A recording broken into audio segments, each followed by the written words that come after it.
اللہم صلی علی سیدنا محمد و علی آل سیدنا محمد و بارک وسلم۔ Daily Islamic network YouTube channel پر آپ سب کو خوش آمدید۔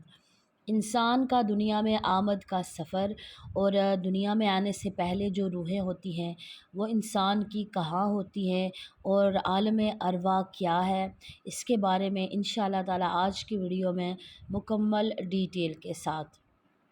عالم ارواح کا مقصد کیا ہے؟ اللہ تعالیٰ کی رب ہونے کا اقرار کرنا، یعنی تمام روحوں نے اللہ تعالیٰ کی وحدانیت کا اقرار کیا جو دنیا میں انسان کی آزمائش کی بنیاد ہے۔ اور انسان کی روح کی تخلیق کیسے ہوئی؟ عالم ارواح میں روحیں اپنی تخلیق کے وقت اللہ تعالیٰ کے سامنے موجود تھی۔ ہر انسان کی روح پہلے ہی تخلیق ہو چکی ہے اور جسم میں آنے کا وقت اللہ تعالیٰ کے حکم سے مقرر کیا گیا ہے۔ اور عالم ارواح میں روحوں کے تعلقات کی نوعیت ان کی دنیاوی تعلقات پہ بھی اثر ڈال سکتی ہے، جیسا کہ حدیث پاک سے ظاہر ہوتا ہے کہ عالم ارواح سے دنیا میں انسان کی آمد پیدائش کے وقت ہوتی ہے جب اللہ ایک جسم میں روح پھونکتا ہے۔ یہ لمحہ رحم مادر میں 120 دن کے بعد آتا ہے، جیسا کہ نبی کریم صلی اللہ علیہ وآلہ وسلم نے فرمایا کہ جب رحم میں 120 دن گزر جاتے ہیں تو اللہ تعالیٰ ایک فرشتہ بھیجتا ہے جو اس میں روح پھونکتا ہے۔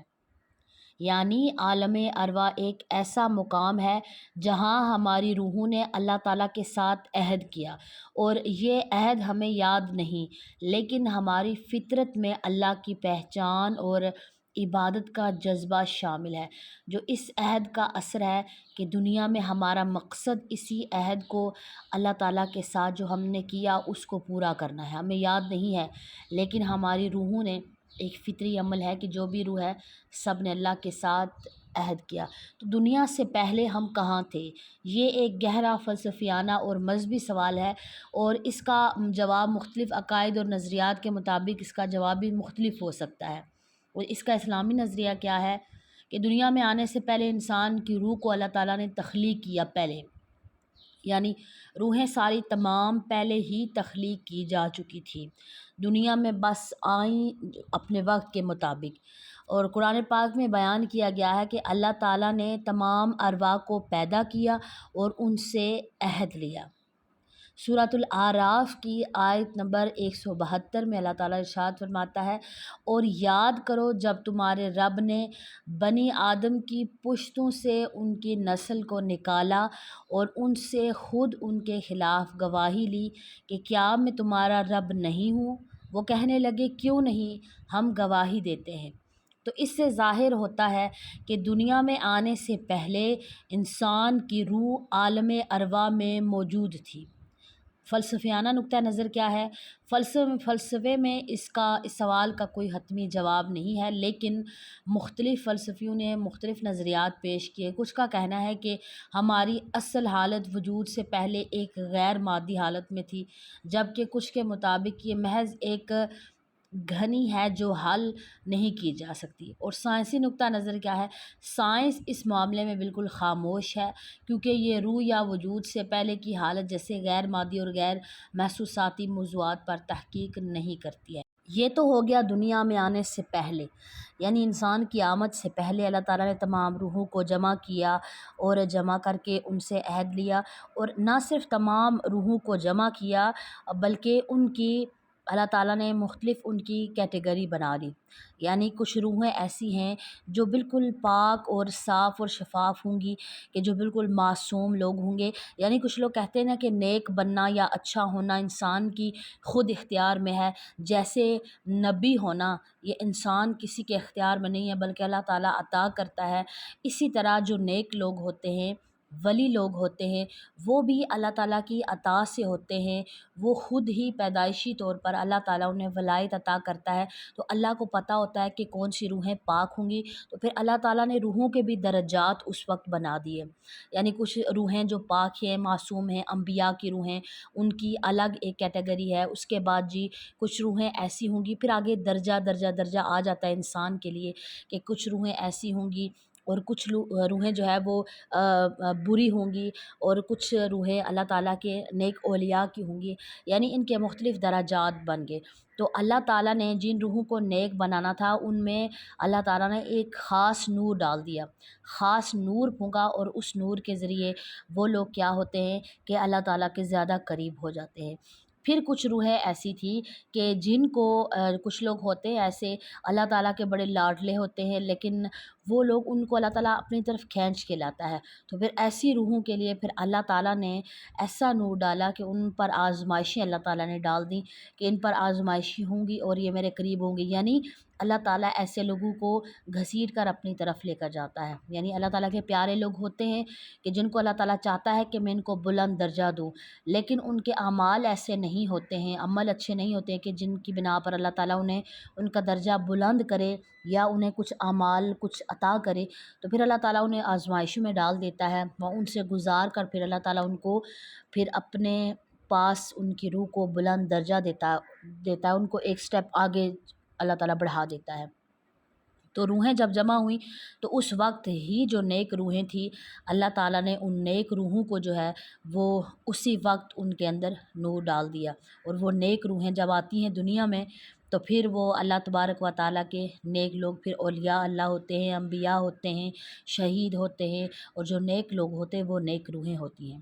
اور پھر اسی طرح اب سوال پیدا ہوتا ہے کہ چلے آنے سے پہلے تو ہمیں سمجھ آ گیا کہ ایسے ہے کہ روح کی تخلیق پہلے ہو چکی ہے، لیکن جسم کے اندر روح بعد میں داخل ہوتی ہے، لیکن مرنے کے بعد جب روح جسم سے نکال دی جاتی ہے تو تب کیا عالم ہوتا ہے؟ کیا روح جسم میں واپس آتی ہے یا نہیں آتی؟ اور جسم تو جو انسان کا ہے وہ تو مٹی کے نیچے ہوتا ہے، لیکن روح کہاں پر ہوتی ہے؟ اب یہاں پر آپ یہ سمجھ لیں کہ یہاں پر جیسے انسان کے اعمال ہیں، اب روحیں یہ اللہ کچھ روحیں ہوتی ہیں کہ جو دنیا میں بھی اعمال اچھے نہیں کیے ہوتے تو ان روحوں کو قید کر دیا جاتا ہے، قید کر دیا جاتا ہے، اور ان کی روحوں کو سزا بھی ملتی ہے، یعنی وہ کہیں پر بھی آ جا نہیں سکتی۔ لیکن جو نیک روحیں ہیں، پاکیزہ روحیں ہیں کہ جنہوں نے اعمال اچھے کیے دنیا میں، ان روحوں کو پھر اللہ تعالیٰ کی طرف سے آزادی دے دی جاتی ہے، عالم ارواح میں وہ ہوتی ہے، اور جیسے ہی ان کے جسم کو کوئی تکلیف پہنچتی ہے تو فوراً وہ اپنے جسم میں واپس آ جاتی ہیں اور آ کر اس کو بچاتی ہیں۔ اب اسی طرح جب قبرستان جاتے ہیں ہم لوگ، قبرستان میں جا کر آپ اپنے بزرگوں کے لیے دعا کرتے ہیں تو فوراً روح آ جاتی ہے جسم کے اندر۔ اور اسی طرح حدیث پاک میں بھی آتا ہے کہ جب انسان اپنے کسی عزیز کی قبر پر جائے تو جب جاتے ہیں دعا مانگتے ہیں تو وہ جو مردہ ہے اندر وہ ہماری دعاؤں کو سن رہا ہوتا ہے، اور وہ اس سے انسیت اس کو سکون ملتا ہے۔ جب ہم دعا مانگتے ہیں اس کی قبر پر جا کر، کسی عزیز کی قبر پر جا کر، تو اس کو انسیت محسوس ہوتی ہے، اس کو سکون محسوس ہوتا ہے۔ تو پھر نبی پاک نے خاص تاکید فرمائی کہ قبروں کی زیارت کیا کرو، اور اپنے جو مرحومین ہیں ان کے لیے صدقہ کیا کرو اور دعا کیا کرو۔ اچھا، سب سے زیادہ روحیں جو ہیں وہ خوش کس چیز سے ہوتی ہیں؟ سب سے زیادہ روح کو خوشی ملتی ہے جب اس کے لیے صدقہ کیا جائے۔ کوئی بھی آگے نسلوں میں سے، اولاد میں سے کوئی بھی جب اپنے بزرگوں کے لیے صدقہ دیتی ہے، ان کو اصالہ ثواب کرتی ہے، تو روحوں کو سب سے زیادہ اس چیز سے سکون حاصل ہوتا ہے۔ وہ خوش ہوتی ہیں کہ ہمارے جو پیچھے رہنے والے لوگوں نے ہمارے لیے صدقہ کیا ہے، یا ہمارے لیے انہوں نے اصالہ ثواب کیا ہے۔ اب صدقہ کوئی بھی چیز ہو سکتی ہے، کسی بھی صورت میں ہو سکتی ہے، ان کو پہنچتا ہے اور انہیں اس چیز سے سکون حاصل ہوتا ہے۔ اور جب قبروں کی زیارت کی جاتی ہے تو جو قبر والا انسان ہے، جو مرحوم ہے، جب کوئی کسی قبر پر جاتا ہے تو جتنا بھی کوئی اس کے قریبی ہوگا، جتنا قریبی ہوگا اتنا ہی زیادہ وہ سکون محسوس کرتا ہے۔ دنیا سے جانے والا شخص وہ پرسکون ہو جاتا ہے، اسے خوشی محسوس ہوتی ہے۔ تو اسی لیے پھر جو روحیں ہوتی ہیں نیک، وہ اللہ تبارک و تعالیٰ ان کو وہ آزاد ہوتی ہیں، وہ جہاں پر چاہتی ہیں جا سکتی ہے، وہ قید نہیں ہوتی، ان کو عذاب نہیں ہو رہا ہوتا، وہ جنت بھی دیکھ سکتی ہیں، وہ دوزخ کو بھی دیکھ سکتی ہیں، انہیں جنت کی جو ٹھنڈی ہوائیں ہیں وہ بھی محسوس ہو سکتی ہیں، اور قبر میں بھی وہ اپنے جیسے ہی جسم کو کوئی تکلیف پہنچنے والی ہوتی ہے فوراً وہ آ جاتی ہیں، اپنے جو روح کا اور جسم کا جو تعلق ہے، روح کبھی بھی اپنا جو نیک روح ہے وہ جسم کو کبھی بھی خراب نہیں ہونے دیتی ہے، اگر کوئی مسئلہ آ بھی رہا ہو تو فوراً وہ اس کو بچانے کے لیے آ جاتی ہے، تو وہ نیک روح ہوتی ہے، نیک لوگوں کی وہ روحیں ہوتی ہیں۔ تو اسی طرح جو اعمال ہیں، نیک اعمال کیے ہوتے ہیں، تو نیک اعمال سے وہ روح اتنی پاکیزہ اور اتنی مضبوط ہو جاتی ہے کہ پھر وہ روح اس کو کوئی بھی عذاب، کوئی بھی اس طرح کی چیزیں پھر ایسے روح کو، ایسے انسان کو پھر نہیں ہوتی۔ نیک روح اپنے جو جس جسم سے نکلی ہو پھر اس کی واپس حفاظت کرتی ہے، یہاں تک کہ مٹی سے بھی حفاظت کرتی ہے کہ مٹی اس کو نہیں کھا سکتی، اور پھر وہ نیک روح اتنی نیک، اتنی اس کے اندر پاور ہوتی ہے کہ اگر وہ روح نیک ہے تو اللہ تعالیٰ اس روح کے وسیلے سے بھی، اس انسان کے وسیلے سے بھی پھر لوگ انسانوں کی دعائیں اللہ تعالیٰ قبول کرتا ہے۔ جیسے نیک اولیاء اللہ کے مزارات ہیں، تو اللہ تعالیٰ پھر ان نیک لوگوں کے صدقے بھی لوگوں کی دعاؤں کو اللہ تعالیٰ سنتا ہے۔ اتنی روحوں کی پاور ہوتی ہے کہ وہ آپ کی دعا کو اللہ تبارک و تعالیٰ کے پاس پہنچا دیتے ہیں، اور آپ کی جو بھی حاجات ہوتی ہے وہ اللہ تعالیٰ سے پوری کروا دیتے ہیں، یعنی ان کی روح کے اندر اتنی پاور ہوتی ہے۔ مجھے امید ہے کہ آج کی ویڈیو آپ کو سمجھ میں آ گئی ہوگی۔ ویڈیو پسند آئے تو اس کو لائک اور شیئر کرنا مت بھولیے گا۔ السلام علیکم ورحمۃ اللہ وبرکاتہ۔